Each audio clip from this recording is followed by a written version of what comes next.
On a lonely mountain, a remote castle, perched between heaven and earth. A forgotten culture, an outlawed faith, purged in flame, erased from history. Il y a eu des morts, mais il y a eu aussi cette désertion, ces gens qu'on a chassés et qui ont dû laisser leur maison. The last refuge of the Cathars, the fortress of Montségur. The medieval world, the 5th to the 15th century. Tim Sutherland is one of Britain's most experienced archaeologists. He and a team of specialists try to understand medieval life by exploring the realm of the medieval dead. We have a classic view of the storybook medieval life. We don't hear the stories about the common man trying to keep his family alive. In our stores there are hundreds, if not thousands, of skeletons. Archaeologically speaking, we can now focus in on the medieval dead people. You're looking for clues in the skeleton all the time. And you couldn't help almost look through their eyes thinking, what did they see? How did they die?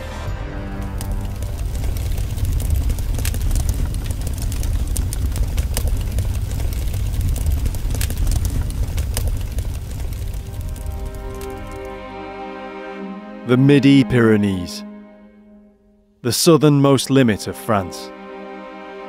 But the unified country as we know it today did not exist in the medieval period. Instead, in the early 13th century, its laws and customs were closer to Roman times than to Paris, the north, or to the rest of Western Europe. Europe in the 13th century is changing significantly, and medieval France certainly is. It wasn't even a united country at this point. And so the political boundaries are changing, the religious boundaries are changing. The secluded valleys and mountains of this part of the Midi meant it was naturally separate from the central Massif of France. The region's name even derived from its own distinct language, Occitan. The people of the Languedoc were fiercely independent. Sometime in the 11th century, the remote villages and closed communities had become home to devotees of a new religion, Catharism. Religion and one's faith are ideologies. They don't exist as an entity, but they can be represented by how you live your life and the marks you make on the land. For example, the different types of churches, or the buildings, or the areas and how you farm, for example. The Cathars. They were Christians, but they were also dualists, believing in two universal principles: a good God and a bad God, an idea already ancient before Christ. The good God was the God of the spirit, of the eternal world. The bad God represented the material world, where those spirits were imprisoned until their release by death. Men and women were seen as equal. Cathars preached without the trappings and riches of the medieval church. Where they came from isn't known for certain. Perhaps Persia or Byzantium in the east. What is sure is they were a threat, and the medieval Roman Catholic Church knew how to respond when threatened. This was the age of the Crusade. For more than 100 years since the end of the 11th century, there had been campaigns against Muslims in the east and pagans in the north. The next call to arms wouldn't be directed at Saracen hordes or pagan warlords, but against ordinary men and women in the Languedoc. C'est le Languedoc qui a été touché par cette guerre qu'on peut considérer comme civile, mais c'est pire qu'une guerre civile parce que c'est une croisade. C'est la seule croisade qui a eu lieu en terre chrétienne, qui opposait des chrétiens à d'autres chrétiens, et donc c'est une véritable guerre de religion avant la lettre.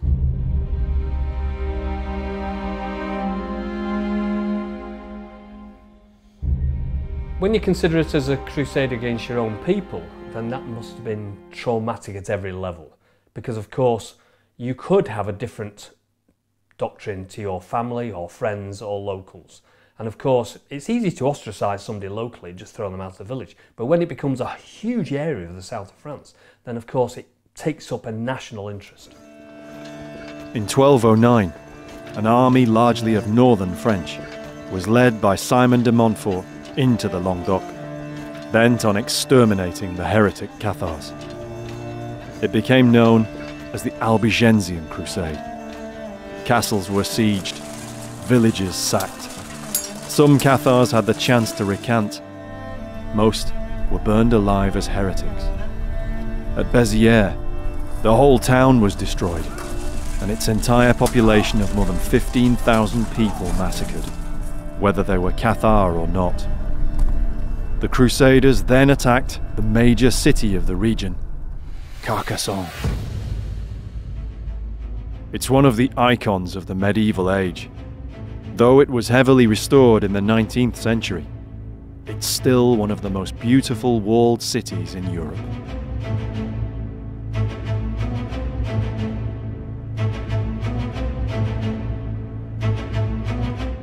As soon as you see it, as soon as you come over a first rise and you see Carcassonne laid out before you, it almost takes your breath away. It's a typical, almost fantasy fortified city with towers and big gates and walls. And it's magical, it really is a beautiful place.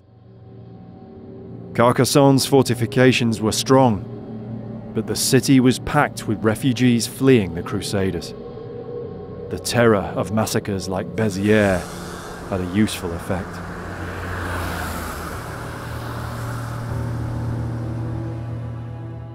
Surrounded, and with its water supply cut off, Carcassonne surrendered. The inhabitants, who couldn't all have been Cathars, were forced to walk naked out of the city gates. Carcassonne is a major attraction in France today. Like many other places throughout the Languedoc, it's associated with the Cathars, the fascination for whom brings many visitors each year. And yet, the castles that remain to be seen aren't truly Cathar castles. The irony is that when we look on top of these mountains and we see these beautiful castles all dotted all around the countryside, what we're seeing is not the Cathars and the Cathar castles. We're seeing the later medieval Crusader castles. These are the people that dominated, subdued the Cathars and wiped them out. French archaeologists are now researching what remains from the time of the Cathars.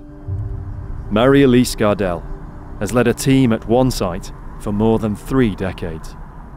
La passion, c'est une passion pour l'homme, pour l'être humain, pour comprendre comment s'est construit tout cet ensemble, comment les gens vivaient à l'intérieur, comment on a petit à petit construit sur le plan économique et social, comment les gens vivaient là, et puis comment tout d'un coup, tout s'est arrêté. Tout s'est arrêté à cause d'une guerre, la croisade albigeoise. But this crusade was like no other. It pitted countrymen, even families, against one another. Des événements terribles parce qu'effectivement traumatisants. Les gens étaient obligés de se dénoncer entre eux, de dénoncer leur mère, leur père. Marie-Elise's work is centered on Las Tours, 12 kilometers north of Carcassonne.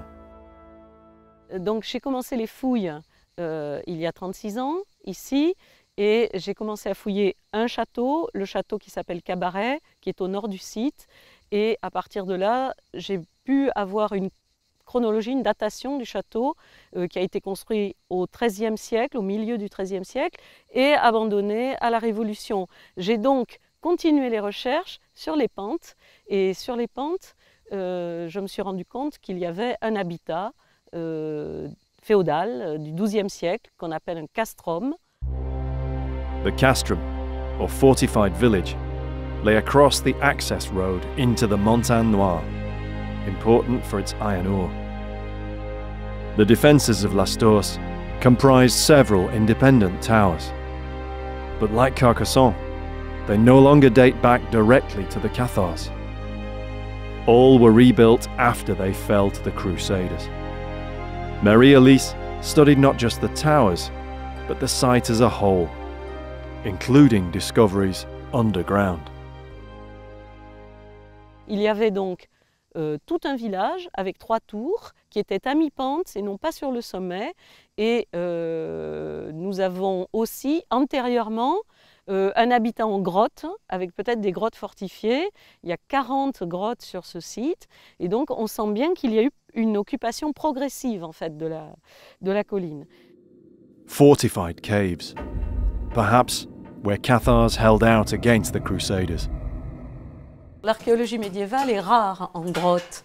Généralement, on s'intéresse aux châteaux, à l'habitat, aux abbayes, aux églises, mais la grotte comme objet de recherche pour l'époque médiévale, c'est un sujet qui est quand même assez nouveau. The finds vary from prehistoric to medieval, in a complex pattern of occupation. Nous avons trouvé des os, des reliefs de repas, des vertèbres et des côtes, surtout de moutons par exemple. Et on a trouvé également du fer, donc probablement un fragment de fer de trait, donc pointe de flèche. On a trouvé ces 2 tibias, ce sont 2 tibias humains, qui étaient dans une anfractuosité le long de la paroi de la roche, qu'on a enlevé ce matin. Et c'est intéressant parce que d'après nous, soit ce sont des vestiges proto-historiques, soit des vestiges médiévaux, d'une sépulture qui n'était pas dans un cimetière, donc soit une sépulture de relégation, soit une sépulture faite à la hâte pendant un conflit.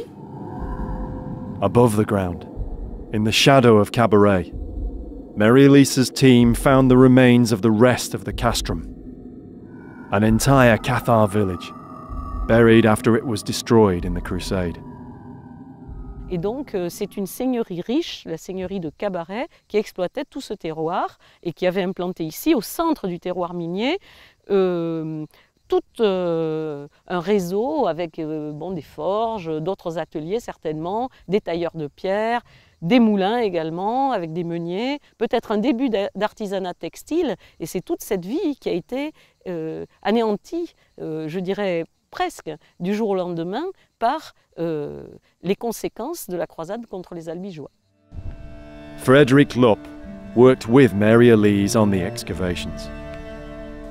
Donc nous savons à peu près avec certitude que ce village médiéval a été occupé durant la période où les Cathars ont vécu ici et a été détruit durant la croisade parce que lorsque nous avons fouillé donc, ces maisons, un certain nombre d'entre elles ont révélé des monnaies médiévales qui ont été précisément datées donc, par les numismates et aucune de ces monnaies n'a été fabriquée après le milieu du XIIIe siècle. Donc on est à peu près certain que dans les couches de destruction donc, qui scellent la démolition des maisons, personne n'est revenu habiter après le milieu du XIIIe siècle. Voilà, c'est de cette manière qu'on est à peu près certain donc, de la datation de la fin de vie de ce village. The archaeology confirmed the accounts that the Cathar village was wiped out during the Crusade. Alors pour les gens de l'époque, effectivement c'était une tragédie puisque la guerre est toujours une tragédie. Pour nous archéologues, la tragédie cathare par certains aspects est une chance. If the village had survived the Crusade, it might still have been occupied today. And centuries of occupation would have destroyed anything left of the medieval archaeology.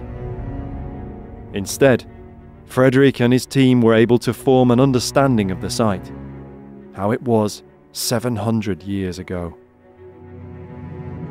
Access to the village lay across a river by narrow wooden bridges. Alors on va le voir d'un petit peu plus près. Donc comme vous le voyez, si je vous enlève les branches, ce rocher-là a été taillé volontairement à plat, avec donc une partie ici qui a été laissée en réserve.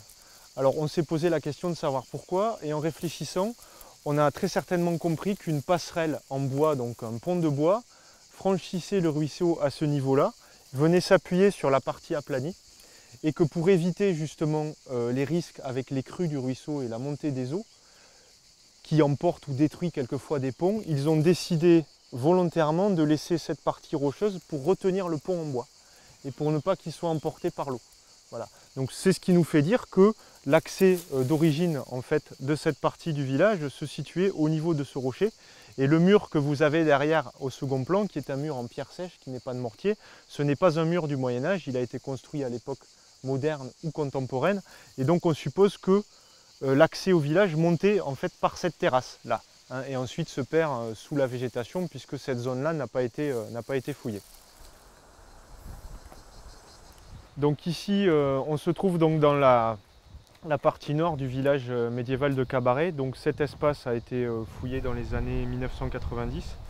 Et on suppose donc ici on avait une cour, c'est-à-dire un espace ouvert, puisqu'on a retrouvé donc des zones de dépotoir, c'est-à-dire des endroits où les gens jetaient donc leurs déchets, puisqu'au Moyen-Âge on n'avait pas véritablement de poubelles.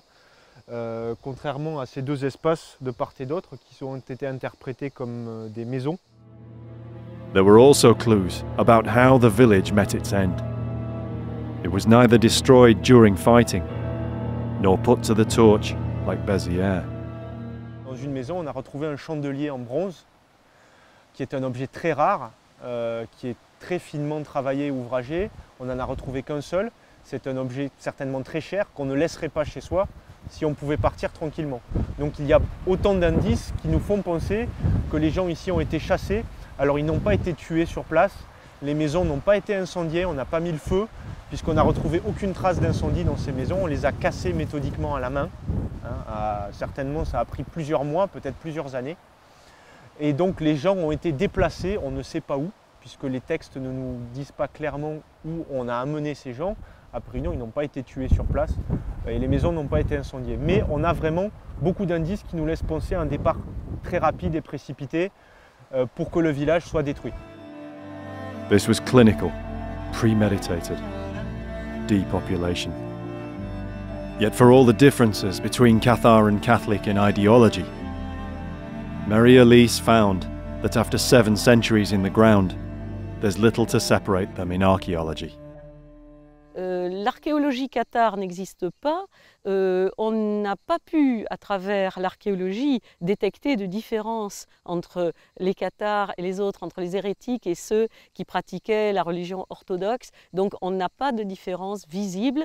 Quand nous fouillons le cimetière qui se trouve au sud du site, donc un peu en marge du village, on voit effectivement des sépultures qui sont orientées vers l'est, à nos yeux, séparer les cathares des autres. But for Cathars who were caught by the Crusaders and who refused to return to Roman Catholicism, there were no burials, only ashes.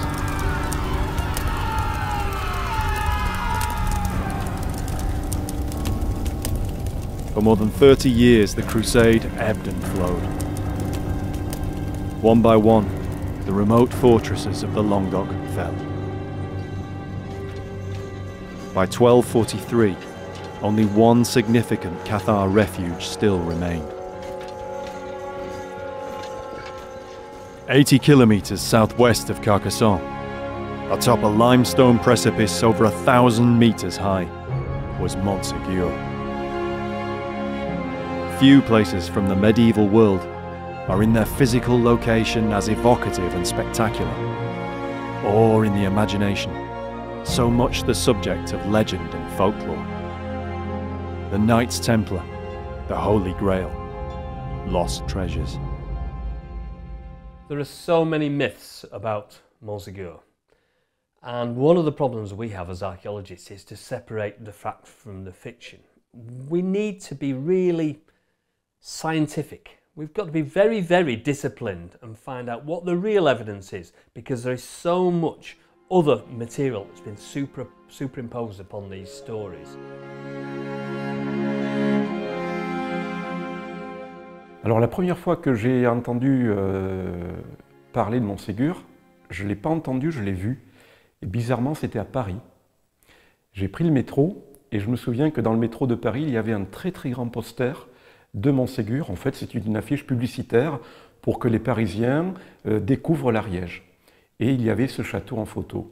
Et c'est vrai que je me souviens dans le métro de Paris, j'ai eu cette espèce de coup de cœur, comme un peu quand on voit une jolie fille, et je me suis dit un jour je veux aller là. Et je devais avoir l'âge de 12-13 ans à ce moment-là. Et 3 ans après, eh bien en effet, mon rêve se réalisait, je venais faire des fouilles à Montségur. Fabrice Chambon began his career in archaeology at Montségur at the age of 16.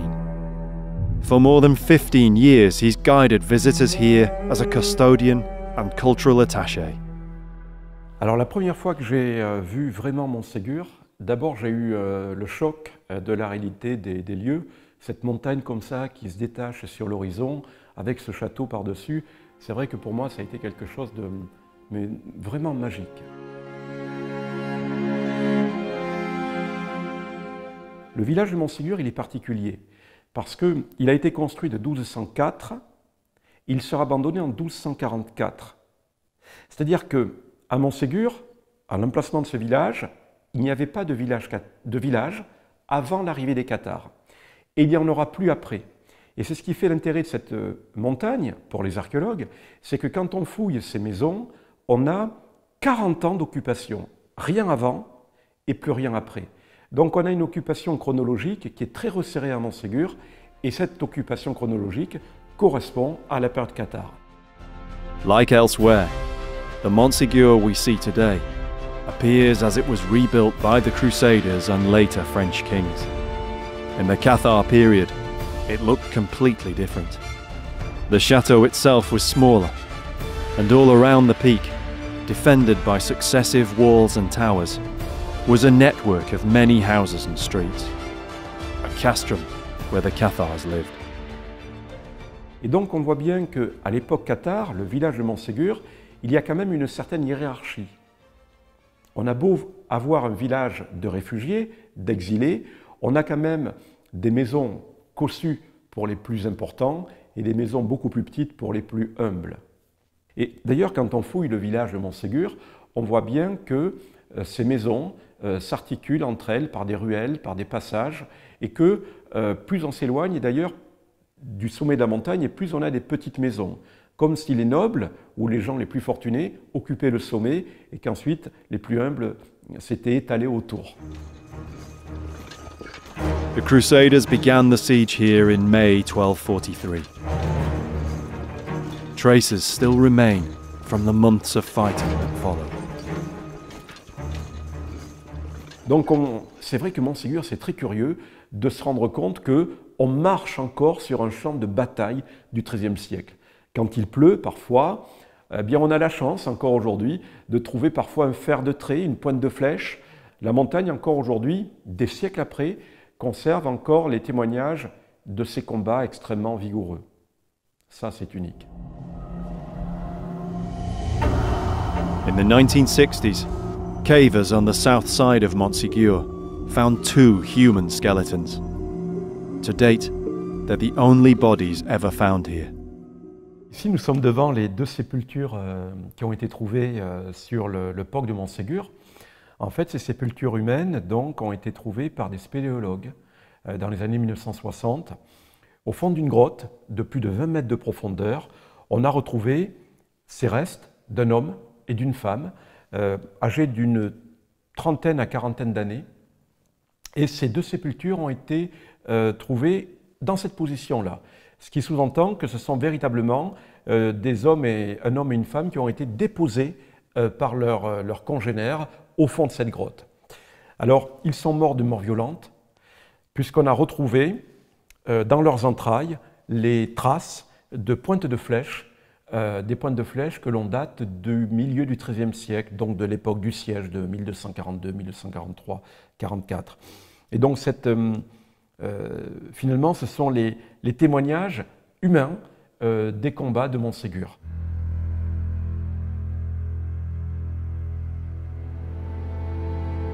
The man and woman were both killed at some point during the siege, deliberately placed deep in the cave. It was their discovery that inspired one archaeologist to come to this remote site in the Languedoc. But André Český had little idea that he would spend his entire career researching Montségur. He carried out the first dig in 1973 and has returned almost every year since.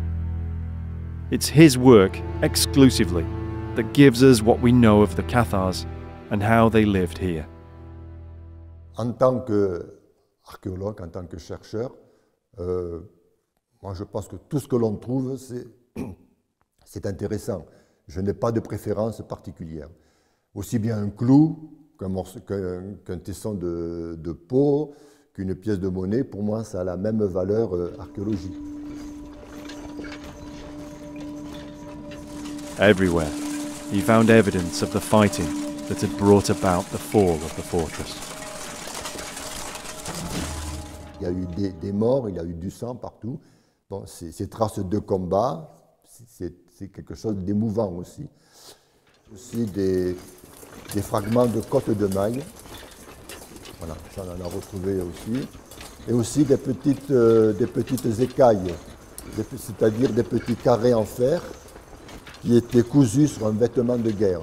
Nous avons retrouvé beaucoup de carreaux d'arbalète, c'est-à-dire le fer qui était emmanché au bout de la hampe du trait. Le trait, c'est le projectile qui était lancé par la balette ou par l'arc. Donc nous avons retrouvé beaucoup, plus de 300, 300, partout aussi éparpillés sur la montagne. Mais dans tous les gisements de fouilles, nous avons retrouvé de ces carreaux d'arbalète, que l'on appelle, dans le jargon archéologique, on appelle ça des fers de trait. Le trait, donc, c'est le projectile qui était lancé par arbalète. Nous en avons retrouvé beaucoup. Nous avons retrouvé aussi des témoignages de la vie militaire. Nous avons retrouvé quelques fragments de couteaux d'armes, c'est-à-dire des gros coutelas, un pommeau d'épée aussi. Également, nous avons retrouvé des gardes d'épée. Voilà, donc ça, ce sont des témoignages de la vie militaire. The most striking signs of combat related to the terrible artillery duel fought between attackers and defenders. Scattered up and down the steep slopes were many massive stone projectiles, or boulets. Lorsque nous trouvions des boulets sur la montagne, nous en avons fait le recensement. Tous ces boulets ont été numérotés, pesés, ils ont été photographiés, décrits. Donc il y a eu vraiment des boulets qui étaient beaucoup plus, beaucoup plus beaux, si on veut, beaucoup plus caractéristiques les uns que les autres. André's team recovered nearly 250 of these stones. They would have been hurled from the arms of wooden siege engines.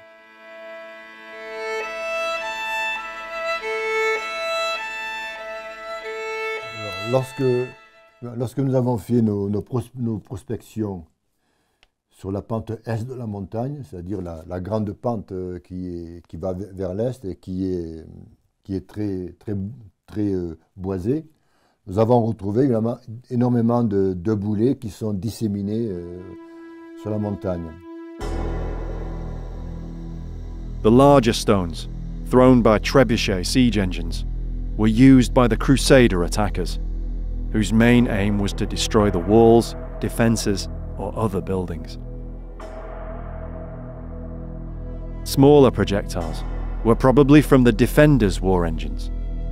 Known as Perrier, they would have thrown nets of these smaller stones, like grape shot from a cannon, aimed down from the defences at Crusader personnel. Le boulet il tombe, mais ensuite il est revenu. Et durant le 19e siècle et même au début du 20e siècle, il y a eu des personnes, nous le savons par certains textes, il y a eu des personnes qui se sont promenées sur la montagne et certains donc se sont amusés à faire rouler les boulets, d'autres au début du 20e siècle à les réunir pour faire des photos. Recovering the larger stones from where they lay was a difficult prospect, until help appeared in the form of 11e Brigade Parachutistes, French Army paratroopers.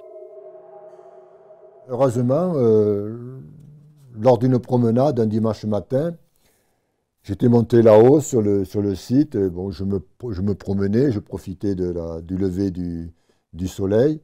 Et j'ai rencontré un sergent parachutiste, un adjudant parachutiste, pardon, avec lequel j'ai tenu conversation. On a parlé de choses et d'autres. On a parlé bien sûr des combats qui se sont déroulés sur la montagne.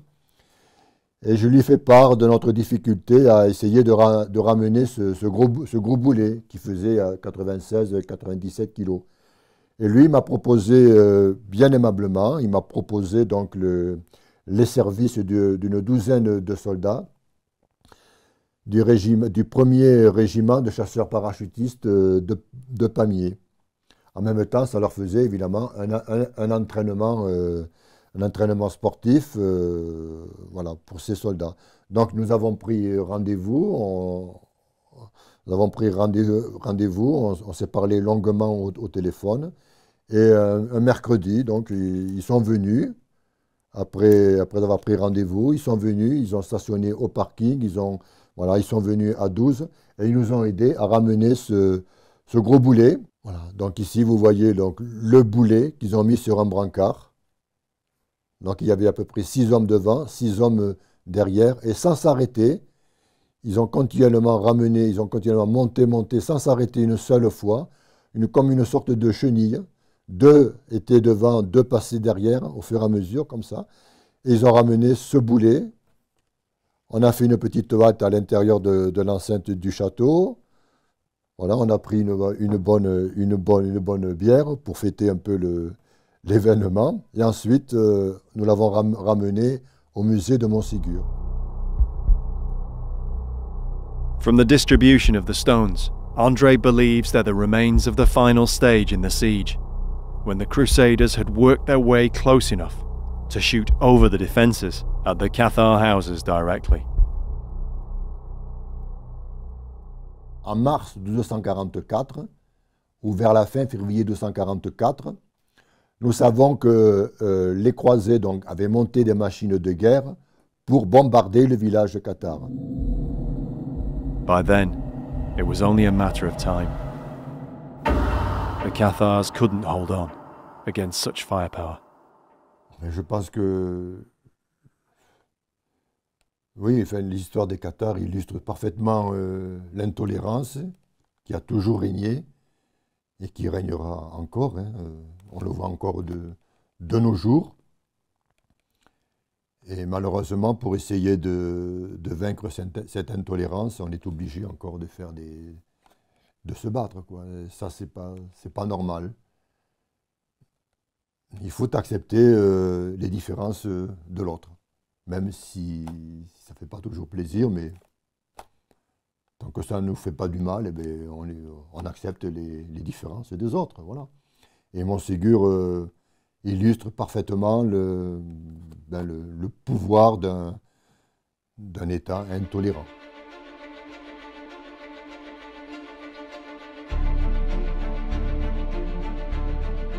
Digital artist Tristan de Bergerot grew up fascinated by the painstaking archaeology done at Montségur by André and others. He was possessed with a desire to create the fortress and its castrum in 3 dimensions. As a child, he built models of Montségur. Now he's built it in the digital realm. Alors en fait, l'envie de modéliser, justement, de refaire le Montségur des Cathars, eh bien, me vient tout simplement de mon enfance, où lorsque j'étais petit, en fait, j'avais commencé par recréer le siège avec les Playmobil. J'avais essayé de refaire le château comme il était, j'avais essayé de placer les soldats un peu en situation de siège. Et c'est vrai que cette idée de refaire Montségur m'a toujours hanté durant toute mon enfance et mon adolescence. Et lorsque j'ai pu avoir la possibilité de découvrir bien plus sur Montségur et cette histoire, eh bien je me suis lancé justement dans l'informatique et c'est là que j'ai en quelque sorte concrétisé mon rêve d'enfant. As he grew older, Tristan studied the historical accounts along with the emerging reports of André's archaeology. Alors il est évident que pour construire tout cela en 3 dimensions, c'était un travail de recherche avant tout. Alors, on a plusieurs choses qui nous permettent de comprendre comment était la vie là-haut. Ce sont des textes, les témoignages des survivants, qui nous racontent tout ce qui s'est passé pendant 40 ans. On a aussi l'archéologie. Tristan taught himself how to use 3D software to recreate not only the fortifications and buildings, but also to create a flavour of how the place must have felt, perched high above the mountains of the Midi. En quelque sorte, le travail que j'ai fait, pour moi, me permet, et pour d'autres aussi, c'est comme une machine à remonter le temps. Ce qui est intéressant avec le travail justement de numérisation en 3 dimensions, c'est le fait qu'on avait des données archéologiques déjà pour travailler dessus, mais quand on est dans l'archéologie, on parle, on s'imagine. Et après, le simple fait de le faire sur un écran, fait d'un coup comprendre plus facilement ce qui peut marcher ou ne pas marcher. Et surtout, on peut enfin mettre une image sur ce que l'on a toujours recherché toute sa vie ou ce que l'on a toujours tenté de comprendre.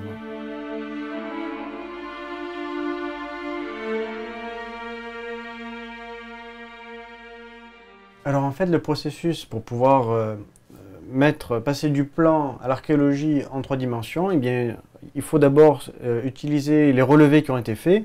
On a les emplacements de murs, des maisons, les escaliers, etc. Et puis ensuite, il faut les placer sur la montagne qui a été complètement modélisée, et donc en suivant l'aspect, bien entendu, topographique. Et puis, on y place les maisons. Alors forcément, on a fait aussi des recherches sur comment étaient les maisons à cette époque-là, mais aussi, il fallait rechercher aussi à comment était le climat à cette époque-là. Est-ce que à cette époque-là, il faisait bien plus chaud qu'aujourd'hui? Est-ce qu'il y avait bien plus ou moins de neige qu'aujourd'hui? Est-ce qu'il y avait plus ou moins de forêt? Voilà, c'était plein de paramètres à comprendre pour pouvoir faire quelque chose d'assez crédible. As well as the buildings and terrain, Tristan also tries to reflect the breathtaking natural beauty of Montségur.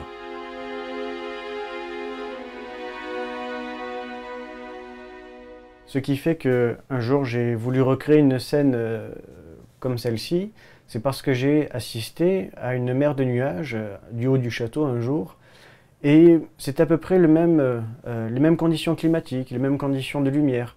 Et j'avais tellement été époustouflé de voir cette beauté du paysage et cette lumière qui inondait les nuages, d'être complètement isolé, perdu en haut entre ciel et terre, que j'ai voulu un jour le recréer en 3 dimensions. Mais surtout le recréer à l'époque des Cathares, non pas moi, le château que j'ai vu. Recreating the world of the Cathars has led him to consider the story of the individuals who lived through those troubled times. Pour moi, le sacrifice qu'ont fait les Cathares, il ne faut surtout pas le comparer, par exemple, aux kamikazes d'aujourd'hui. On est loin de là, puisque les Cathares, lorsqu'ils se jettent dans le feu, eh bien, ils ne tuent qu'eux-mêmes, ils n'emportent personne avec eux. Voilà. Et cette foi inébranlable qui fait qu'ils vont faire le saut dans le feu, c'est en quelque sorte, je dirais, une affaire pas que religieuse, une affaire à la fois spirituelle, philosophique, mais aussi c'est un choix que l'on fait, soit on choisit de partir, de monter au ciel rapidement. Ce qui est intéressant chez les Cathares, eh bien, surtout ce qui m'a beaucoup appris, ce qui m'a marqué chez les Cathares, eh bien, c'est cette volonté de vouloir vivre dans un monde qui en fait n'est pas le leur. C'est-à-dire, nous sommes en enfer ici. Et comme nous sommes en enfer, eh bien, on doit vivre avec ça et attendre le moment de notre mort, où après une longue vie passée à essayer de purifier en quelque sorte son âme, du moins de l'alléger de nos péchés, eh bien, on peut ensuite partir, quitter la terre et laisser ce monde qui est l'enfer. C'est vrai que lorsqu'on est là-haut, que l'on assiste à un lever de soleil, un coucher de soleil ou une mer de nuages, eh bien, on a l'impression d'être déconnecté en quelque sorte du monde. On a l'impression d'être perdu quelque part entre la terre et le ciel. Peut-être c'est ça que les Cathares ont peut-être recherché là-haut, en quelque sorte, essayer de se rapprocher un peu de Dieu, mais il y a quelque chose de plus fort encore, je dirais, que l'aspect religieux là-haut. Il y a quelque chose de l'ordre du philosophique, du métaphysique, quelque chose d'insondable en quelque sorte, où chacun met les mots qu'il veut, met les expressions, les émotions qu'il veut, mais toutes les personnes qui montent là-haut vous diront qu'il s'est passé quelque chose de spécial en eux.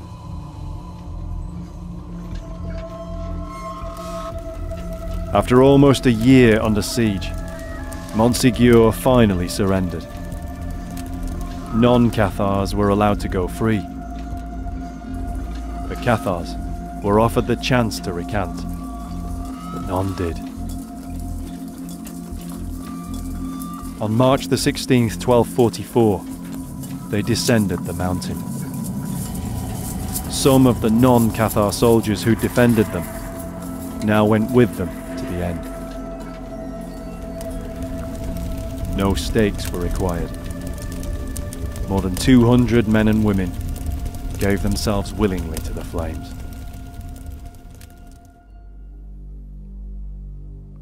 Ce qui est intéressant avec le catharisme, c'est qu'au final, c'est grâce aux vainqueurs, aux inquisiteurs, que l'on sait tout ce qui s'est passé.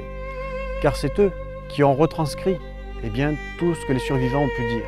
S'ils n'avaient jamais rien retranscrit, les Cathars ne laissant rien comme trace physique, nous n'aurions jamais rien su d'eux.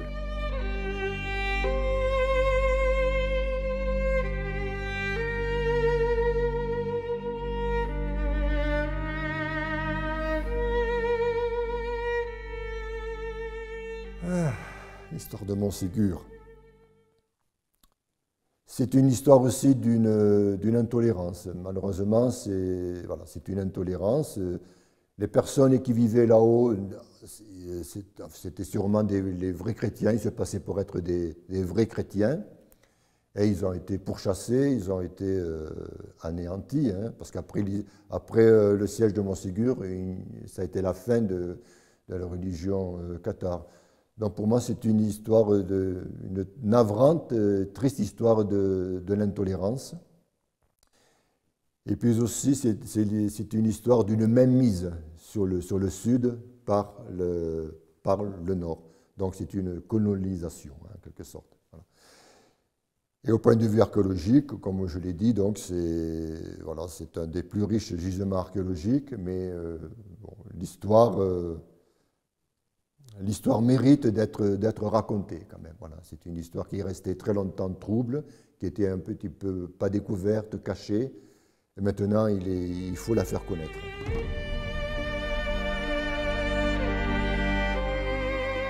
It's difficult to imagine in the medieval period, especially in this part of France in the medieval period, people who are prepared to die for their beliefs. And of course, we're talking about people who would willingly walk into a fire rather than give up those beliefs. Les Cathars eux-mêmes n'avaient pas pour vocation de vouloir laisser un témoignage éternel sur Terre, puisqu'ils voulaient la quitter avant tout.